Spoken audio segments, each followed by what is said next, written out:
this episode, we tie up some loose ends on the rear end swap for Project Fairmont and prep the wheels for paint.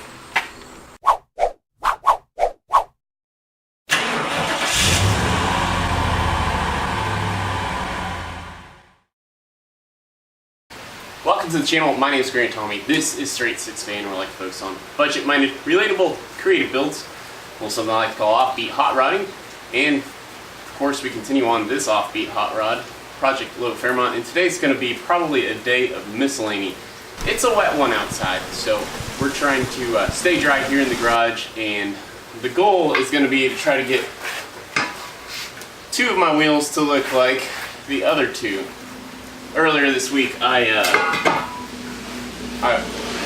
it Monday? It may have been Monday. I was able to prep two of the Crown Vic wheels for primer, and I did buy some paint for these wheels. But you're gonna have to stick around to the end to figure out what color I went with. Some other things I'm going to attempt to do in this episode is correct some wrongs that I have along the way. For instance, the rear brake calipers, the pads, I put those in wrong, and I'm kind of surprised nobody called me out on that. So I actually just wrapped up not correcting that problem, but we're also going to try to mount rear dual shear shock tabs to the shocks. I did buy some hardware for that this week, and so I owe you guys a budget update as well. But why don't we get to work and we can get to that budget update at the end when we unveil what color I went with for the wheels. So my budget update is going to be for this new hardware I bought for the double shear tab as opposed to what was stock and single shear tab on the Fairmont axle, as well as, if you remember installing last week, the guide pins. So I will do that, and this is one of those tasks that seemed like, hey, it's going to be pretty easy to do. Tried doing it Thursday night after I picked them up. But wouldn't you know, this little tab is cocked just enough that it's not perpendicular to the up and down. So it was a little difficult, but it bound this bushing in the shock enough to where it made that shape. So I was able to twist it around, and it works perfect now. So the next task of miscellany is working down the drive shaft or pinion flange bolts to 75 foot downs, so let's get after that.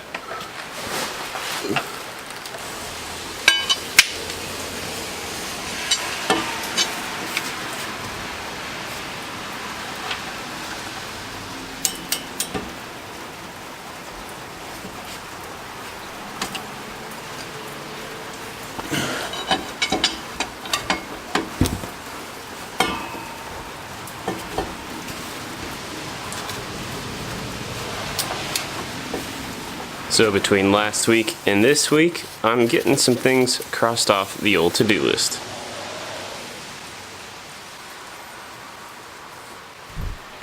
Alright, so with all that rear axle miscellany done, I think what I'm going to do now is just get to going on prepping the wheels for primer, just so I can take my time and get those to turn out the way I want. That's also why I stopped on Monday night. I kind of was rushing them, but I'm very pleased with the way the two turned out. But if we have time, I'm going to start to fiddle with the rear parking brake. I don't have the brake components I need to finish up the rear axle, and I think being as close as I am to Labor Day, I'm going to hold off because I believe a place like LMR is probably going to do a Labor Day sale, so I think I can get a deal on parts there. And frankly, up to this point in time, I really don't have figured out what I really need to do, to make the rear brakes work, but over the past week, feel like I have garnered, I spoke about this a little bit on the live stream, Thursday night live stream, but I think I have a pretty good direction now, and I think that involves upgrading the master cylinder to a 93 Cobra 1-inch bore master cylinder, but I think I can make the stock parking brakes actually work. A lot of people say you can't, but I think I have a way to make that work. And even if I'm wrong, right, then I'm still going to buy the parts that everybody else did. So it's not like I can't. It's worth trying, right? If I screw up, and then I'm back where everybody else says you were supposed to be in the first place. But anyway, let's get to prepping those wheels.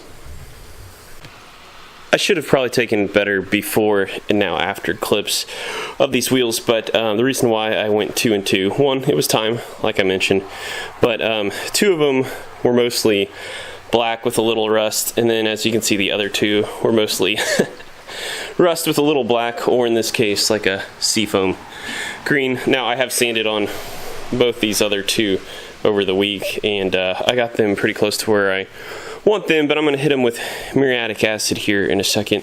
But one other thing that I realized I didn't think through during the week was I'm really happy with the way the primer turned out, but I didn't do this little lip. I need to do that as well, so I need to sand these all down because that will show a little bit with the tire and the bead. But one other thing I still need to do is figure out exactly what I'm doing on the back side of them. I'm not going to paint them like a full-blown paint job, but I do want to knock down this rust and prevent it from just getting carried away for the lifetime that I have the car. Of course there's dirt and stuff as well, so I just need to wash these out, clean these up, and I probably will hit them with some sort of paint, but just not like a spend my time kind of paint job on them.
So while I wait for these 2 wheels to dry up, after, well, we did 2 coats of muriatic acid and 3 on this one, I'm going to address the back side of these 2. But before I do that, I figured now is as good a time as ever to unveil the color I'm painting these things. Okay, with no further ado, the color that we have selected for Project Low Fairmont is, ta-da! And I don't remember the exact name of the color. Okay, so I found it. It is metallic oil rubbed bronze. So as you guys mentioned, or as you may recall, it was between black and a dark bronze, and I actually found on paintscratch.com a color from a new Dodge Ram, or well, Ram 1500, which was like, it was like something brown pearl, and I was gonna go with that, but it was $27 a can, whereas, you know, hardware stores it's like $8 a can. I'll get into that in better detail because I owe you a budget update, but I just think that it's gonna be the better selection, because like of right here I've got this brown pinstripe, with it being a cream color. I just really think dark bronze is the better selection. Now, I don't think I'm going to get it actually laid on any of the wheels today, so if you want to see what that turns out looking like, follow me on Instagram, because I bet you this week sometime I will have I'll have one of them painted for sure. But so anyway, I'm going to get back to cleaning out the back sides of those 2. So in a twist of irony, I forgot that the other wheels, of course, had dirt on the backside, so I rinsed those off, so now I'm waiting for those to dry while I sand these other two down one last time before we primer these.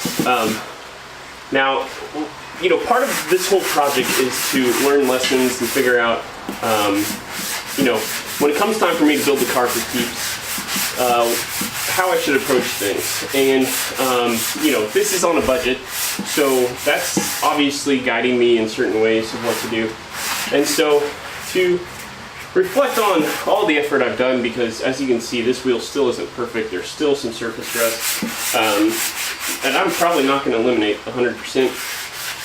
If I was doing this for keeps, I would probably go get these wheels sandblasted, maybe powder coated, but at least sandblasted and then paint myself.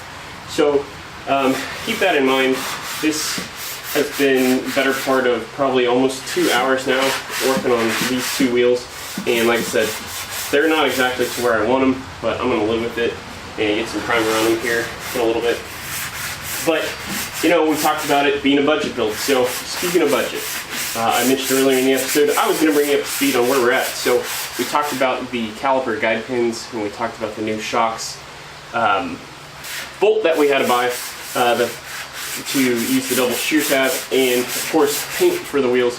So all in, we started this episode with a budget of $1,098.86, and after buying the guide pins and shipping from Rock Auto, that took out $12.37. And then the trip to the hardware store, at the moment I'm only counting 1 can of paint. As you know, I don't count something like paint or like the Scotch-Brite pad on my drill until I consume 100% of one of them. So I'm going to force myself to use 1 can of paint for sure. I doubt I will use all of the second one, but if I do, I will figure that back into the equation. So right now, the hardware store, between the bolt for the rear shocks and the 1 can of paint, that was $15.84. So the new total of the remaining $4,000 budget, we are down to $1,000.65.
And so it's traditional pickup time. We're just a little bit past 4:30, and the only thing I have left now is to paint the insides of the two wheels that I just primered today.